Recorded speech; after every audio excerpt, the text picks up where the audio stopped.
আমরা কথা দিয়েছি দেশবাসীকে, আপনাদের ভালোবাসা এবং সমর্থনে আল্লাহ রাব্বুল আলামিন যদি আমাদেরকে এই দেশবাসীর খেদমতের দায়িত্ব দেন, সরকার গঠনের সুযোগ দেন, আমরা নিজেরা চাঁদা তুলব না, নিরীহ জনগণের কাছ থেকে জুলুম করে এবং কাউকে চাঁদাবাজি করতে দেব না।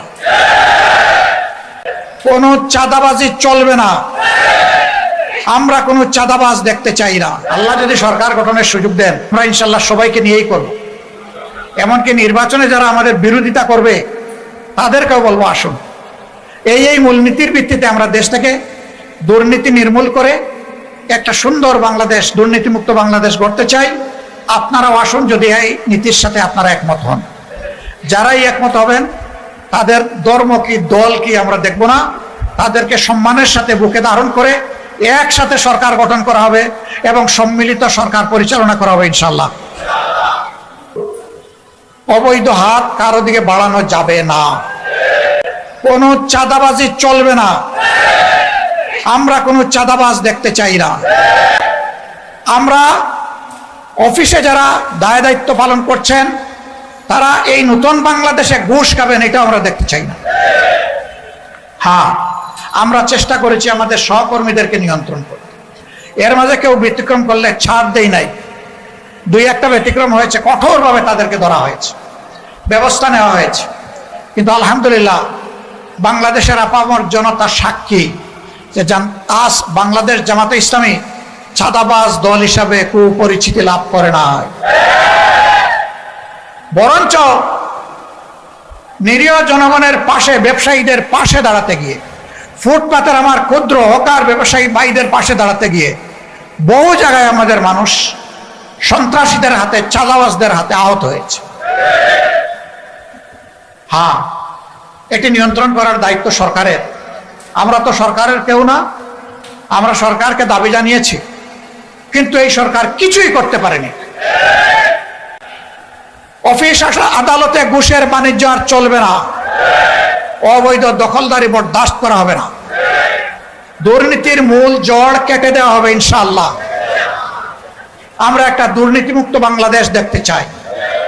জাতি, ধর্ম, দল, মত নির্বিশেষে 18 কোটি মানুষের প্রত্যেকটা নারী পুরুষ রাষ্ট্রীয় সংবিধান স্বীকৃত তার সকল অধিকার সমানভাবে ভোগ করবে ইনশাআল্লাহ। আমরা সকলের জন্য ন্যায় বিচার কায়েম করব, বিচারে কারো প্রতি কোনো সামান্য তারতম্য করা হবে না। আমাদের শ্রমিক ভাই বোনদেরকে নিজেদের ন্যায্য দাবি আদায়ে রাস্তায় নেমে আর জীবন দিতে হবে না, তারা ঘরে বসে তাদের অধিকার পাবেন। শ্রমিকরা যদি তাদের শ্রমের ন্যায্য মূল্যায়ন পায় তাহলে মালিকরাই উপকৃত হবেন। তখন তারা সন্তুষ্টির সাথে পূর্ণ যোগ্যতা উজাড় করে তারা তখন কলকারখানার গতি বাড়িয়ে দেবে, এতে মালিকরাই উপকৃত হবে। শ্রমিক টকাইয়া কোনো মালিক বাঁচবেন না। সম্মানিত ভাইয়েরা, এই কাফরুল মিরপুরে এক সময় কিসের রাজত্ব ছিল তার সাক্ষী আপনারা। আল্লাহ তাআলার কাছে সাহায্য চাই, আবার যেন সেই দুঃশাসন এখানে ফিরে না আসে, কারো হাত ধরেই যেন এখানে ফিরে না আসে। এই এলাকার মানুষ শান্তি এবং সম্মানের সাথে যেন বসবাস করতে পারে। ব্যবসায়ীরা তাদের জায়গায় ব্যবসা করবেন, চাকরিজীবীরা চাকরি করবেন, ছাত্রছাত্রীরা তাদের লেখাপড়ার কাজ চালিয়ে যাবেন, মা বোনেরা পেশাগত এবং সাংসারিক দায়িত্ব পালন করবেন, যার যার জায়গায় সম্মান এবং নিরাপত্তার সাথে তারা এই দায়িত্ব পালন করবেন। আমরা সেই রকমই একটা কাফরুল এবং সেই রকম একটা মিরপুর গড়ে তুলতে চাই প্রাথমিকভাবে, এবং আমরা সারা বাংলাদেশের চিত্রই একাকার চাই, একই ধরনের চাই।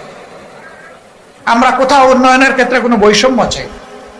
এই কাফরুল এবং মিরপুরে কোনো খেলার মাঠ নাই, পার্ক নাই, সাঁতার শেখার জন্য সুইমিং পুল নাই, রাস্তাঘাটগুলো পর্যাপ্ত নয়, অপর্যাপ্ত।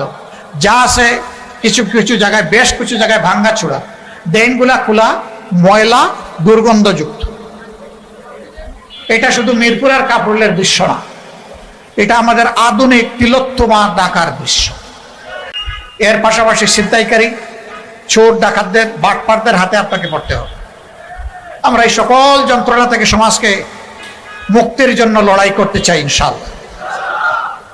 আমরা সমাজে যারা অপকর্মে লিপ্ত, দুর্নীতিতে লিপ্ত, চাঁদাবাজিতে লিপ্ত, তাদেরকে একটা সিম্পল মেসেজ দিতে চাই। এই সব অপকর্মের বিরুদ্ধে লড়াই আমরা শুরু করেছি, এগুলা খতম না করে আমরা বিশ্রাম নেব না, আমরা থামবো না ইনশাআল্লাহ। মাঝপথে থামার কোনো প্রশ্নই আসে না। সব কিছুকে গ্রাউন্ড লেভেলে নামিয়ে না আনা পর্যন্ত আমাদের লড়াই অব্যাহত থাকবে। সেই লড়াইয়ের কি গর্বিত অংশীদার আপনারা হবেন? রাজি আছেন? বলবেন যে আমাদেরকে দিয়ে আপনারা আবার ঘরে বসে থাকবেন কিনা? না না, আপনাদের সাথে পিছনে নয়, সামনে থাকবো ইনশাআল্লাহ। আমরা জিতবো না হারবো এটা আল্লাহ তাআলার ফয়সালা, কিন্তু মানুষের জন্য, মানুষের মুক্তির জন্য আমাদের লড়াই আল্লাহর উপর ভরসা করে আমরা চালিয়ে যাবো ইনশাআল্লাহ। আসুন, দাড়িপাল্লা ইনসাফের প্রতীক। মহান আল্লাহর কাছে তৌফিক চাই, আল্লাহ তাআলার দেওয়া এই ন্যায়নিষ্ঠ প্রতীকের সাথে আমরা যেন কোনো ধরনের বিশ্বাসঘাতকতা না করি। আমরা যেন আল্লাহর দেওয়া এই প্রতীকের মর্যাদা রক্ষা করতে পারি। এই প্রতীকের কথা কালামে হাকিমে উল্লেখ করা হয়েছে, ইন্নাল্লাহা ইয়া'মুরুকুম বিল আদলি ওয়াল ইহসান। আল্লাহ তাআলা তোমাদেরকে নিশ্চিতভাবে নির্দেশ দিচ্ছেন, তোমরা সমাজে ন্যায় বিচার, সুবিচার কায়েম করো। এই মিজান, এই পাল্লার মাধ্যমে টেস্ট, তোমরা পাল্লায় সঠিক ওজন করো। এই ওজনের মানে শুধু মাল ওজন করা, মালের ওজন এবং মানুষের অধিকারের ওজন, সব কিছু এই পাল্লায় হবে ইনশাআল্লাহ। আপনারা দোয়া করবেন। কষ্ট করে এসেছেন, বৃষ্টির মধ্যে এসে দেখি এখানে বলা হচ্ছে দাড়িপাল্লার প্রতীকের স্লোগান, কিন্তু সবার মাথায় দেখি একটা করে চেয়ার, কারণ উপর থেকে বৃষ্টি পড়ছে এই জন্য। এখন আল্লাহ তাআলা রহম করেছেন, চেয়ার এখন আমাদের কোমরের নিচে চলে গেছে, এখন আর মাথার উপরে নাই। আল্লাহ রাব্বুল আলামিন আমাদের সবাইকে দেশের জন্য, মানুষের জন্য, আল্লাহর জন্য, আল্লাহর দিনের জন্য, মানবতার জন্য, দেশের জন্য, বিদেশের জন্য, মানবতার যেখানে এই দুঃখে দুঃখে মরছে সবার জন্য আমরা যাতে কাজ করতে পারি সেই তৌফিক আল্লাহ আমাদেরকে দান। সোনার বাংলাদেশ, নতুন বাংলাদেশ, স্বপ্নের বাংলাদেশ, শহীদদের বাংলাদেশ, জুলাই যোদ্ধাদের বাংলাদেশ, 18 কোটি মানুষের প্রাণের বাংলাদেশ গড়ার জন্য আল্লাহ তাআলা বাংলাদেশ জামাত ইসলামকে কবুল করুন।